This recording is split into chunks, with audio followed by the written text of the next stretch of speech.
कि अगर आपने बाबा साहब के संविधान को जलाया, इस देश में शांति नहीं रहेगी। ये नौजवान टकराएगा, लेकिन इस देश को, संविधान को मानने के लिए मजबूर करेगा। मैं आपके सामने संकल्प ले रहा हूं, आपका कहीं भी अगर पसीना बहेगा, गोविंद राम मेघवाल खून बहाने के लिए तैयार रहेगा। आपके ऊपर कोई अत्याचार करेगा, गोविंद राम भाई आपका कंधे से कंधा मिला करके मदद करने के लिए तैयार रहेगा।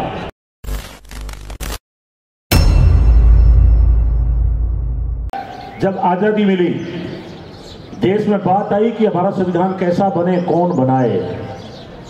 अमेरिका में राय दी गई, इंग्लैंड में राय की, तो वहां राय लेने के बाद में बात उभर करके आई और यहां के नेताओं को कहा गया कि कोलंबिया यूनिवर्सिटी में एक डॉक्टर भीमराव अंबेडकर पढ़ के गए हैं, ये संविधान का काम आप उनको सौंपो। उन गुंडों को भी चेतावनी देना चाहते हैं कि अगर आपने बाबा साहब के संविधान को जलाया, इस देश में शांति नहीं रहेगी। ये नौजवान टकराएगा, लेकिन इस देश को, संविधान को मानने के लिए मजबूर करेगा।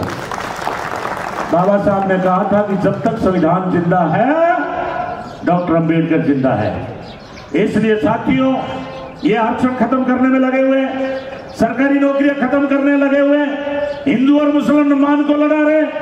कोई अगर किसान जाकर किसान का धरना देता है, उसको ये आतंकवादी कहते हैं। ये अगर कोई सिख जाकर के बैठता है, उसको ये खालिस्तानी कहने का काम करते हैं। अगर कोई दलित आरक्षण की बात करता है, उसको नक्सलवादी कहते हैं। आपने देखा ये लोग जेएनयू में गए, कन्हैया कुमार, वहां विनोद कुमार जैसे लोग थे, उनके ऊपर लाठीचार्ज किया गया, देशद्रोह की धारा लगाई गई, उनको जेलों में बंद किया गया। जामिया में, यूनिवर्सिटी में गए, वहां मुसलमान का नफरत फैलाने के लिए वहां भी इन्होंने लाठीचार्ज किया। ये पहली सरकार है जो कॉलेजों में जाके हमारे स्टूडेंटों पे लाठीचार्ज करने का काम कर रही है, देश में नफरत पैदा करने का काम कर रही है। यही मुख्यमंत्री थे मोदी।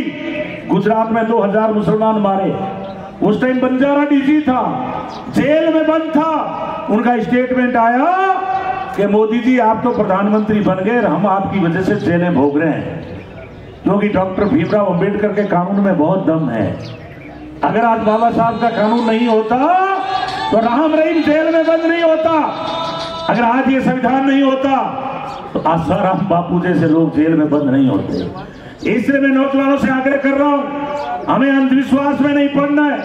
हमें बाबा साहब ने जो नारा दिया है, शिक्षित बनो, संगठित रहो, संघर्ष करो, हम उस पे नारे पे चलना है। इसलिए साथियों, आज जब आप नारे लगाते हुए आ रहे थे और रक्तदान के लिए आ रहे थे, मुझे बहुत खुशी हो रही। मेरा जन्मदिन इतना मायना नहीं रखता, लेकिन भाई विनोद जी ने जो बीड़ा उठा करके आज जो आपने रक्तदान किया है, और जो आज हमारे मुख्यमंत्री जी हैं, मैं याद दिलाना चाहता हूं कि डॉक्टर भीमराव अंबेडकर के गुरु कौन थे?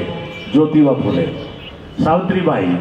ज्योतिबा फुले ने 1848 में कहा था, शिक्षा के बिना मति नहीं, मति के बिना नीति नहीं, नीति के बिना गति नहीं, गति के बिना अर्थ नहीं, अर्थ के बिना रुपया पैसा नहीं आएगा, और जब रुपये पैसा नहीं आएगा तो आदमी का जीवन पशु के बराबर है। हमारे ये दलित समाज को इन्होंने अछूत कह करके बस्तियों से बाहर रहने के लिए मजबूर कर दिया, शिक्षा से वंचित कर दिया। कोई भी अगर शिक्षा प्राप्त करता है उसके कान में शीशा भर दो। आपको पता है आजादी से पहले स्कूलें नहीं थी। जब बाहर से अंग्रेज आए तो उन्होंने कुछ स्कूलें खोली, उन्होंने कुछ न्यायालय खोले।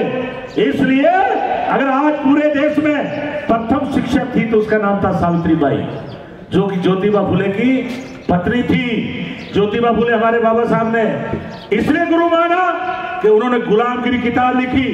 उन्होंने उस वक्त भी कहा था कि जिन समाजों को आप दबा के रख रहे हो, जिनको आप बस्तियों से बाहर रख रहे हो, जिस दिन ये जागरूक हो जाएंगे उस दिन यह क्रांति खड़ी हो जाएगी, आप कोई बर्दाश्त नहीं करेंगे।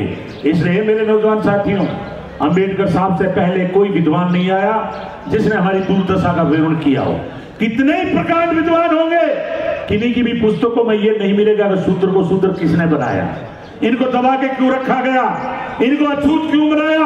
आप इस समय चले जाइए, आपको कहीं जाति नहीं मिलेगी, आपको जाति के नाम पे अछूत नहीं मिलेंगे। ये मात्र एक देश ऐसा है। इसलिए जब अंग्रेज आए थे तो उन्होंने एक नारा दिया था, uncivilised criminal people settled in India. उन्होंने कहा अनपढ़ गवार क्रिमिनल आदमी इस देश में बसते हैं। और उसका प्रमाण गांव में मिलेगा। अगर एक दलित बेचारा कोई मांचे में बैठ जाए, उनकी मटकी के हाथ लगा ले, उसको ये लोग पीटने का काम करते हैं। उनका फायदा उठाया, बाहर से अंग्रेज आया, उन्होंने राज किया, मुगल आए, उन्होंने राज किया।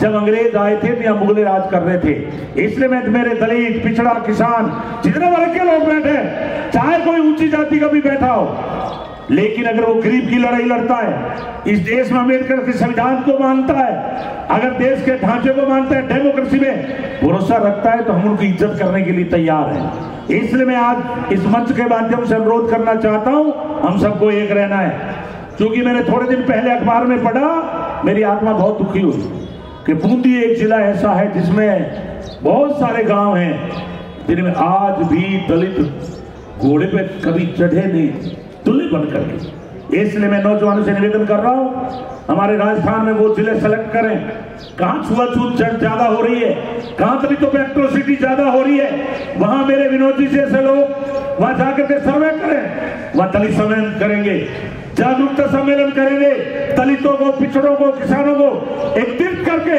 सभी जाति और धर्म के जागरूक लोगों को ले जाएंगे, वहां आंदोलन खड़ा करने का काम करेंगे, जागरूकता पैदा करने का काम करेंगे। अभी आपने देखा होगा आजादी के बाद एक बहुत बड़ा आंदोलन हुआ, वो हुआ किसान आंदोलन। आपने देखा 3 कृषि कानून लगाए केंद्र की सरकार ने। राहुल गांधी पहला नेता थे जिन्होंने कहा, मोदी जी आपको घुटने टेकने पड़ेंगे, आपको कृषि कानून वापस लेने पड़ेंगे।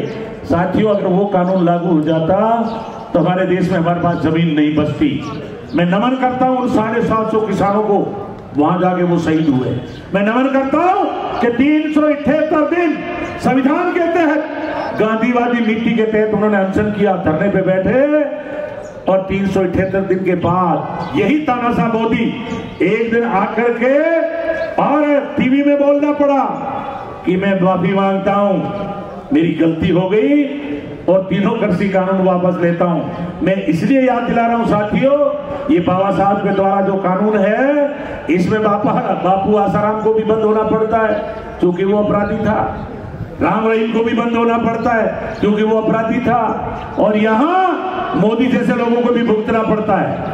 आप अमित शाह का अगर देखोगे, ये तड़ीपार था, तड़ीपार मजिस्ट्रेट करता है, आप वकील भी बैठे हैं, जिले से बाहर निकालते हैं, उस अपराधी को बाहर निकालते हैं जिससे जिले में खतरा पैदा होता है। लेकिन दुर्भाग्य देखिए, ये लोग जाति की, धर्म की आग लगाकर आज पूरे मुल्क के गृह मंत्री बने बैठे हैं। आदित्यनाथ आज जिस पर 100 मुकदमे थे, वो आज मुख्यमंत्री बन गए और आए दिन लोगों को मरवाने की साजिश करते हैं। और मैं आपसे इशारा करना चाहूंगा कि अगर मंदिरों में भी दम है तो आदित्यनाथ मंदिर छोड़ करके मुख्यमंत्री क्यों बना?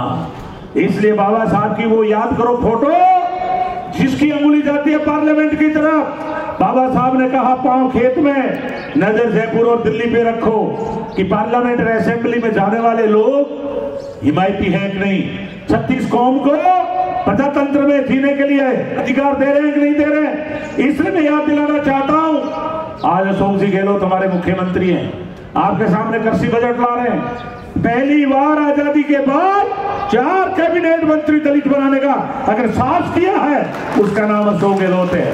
और उन्होंने मुझे वो किस लिए बनाया कि गोविंद राम, मैं तुम्हें कैबिनेट मंत्री बना रहा हूं, आप जाओ जिलों में जहां भी दलित एट्रोसिटी हो रही है, उन गरीबों की मदद करो, जो भी संविधान को दबाने का काम कर रहा है उनकी मदद करो। आप संविधान को दबा रहे हैं, उन लोगों की पहचान करो, उनका अगर आपको मुकाबला भी करना पड़ेगा तो करेंगे।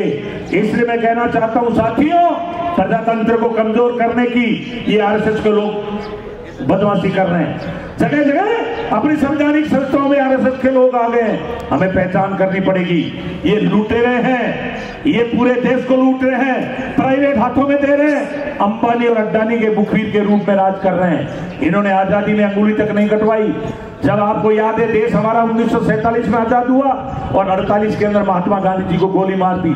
आज नाथूराम गोडसे के मंदिर बन रहे हैं, आज नाथूराम गोडसे के नारे लगाए जा रहे हैं। इसलिए मैं आपसे कहना चाहता हूं, आप में क्रांति है। जो आदमी ब्लड डोनेशन कर सकता है वो क्रांति का प्रतीक है।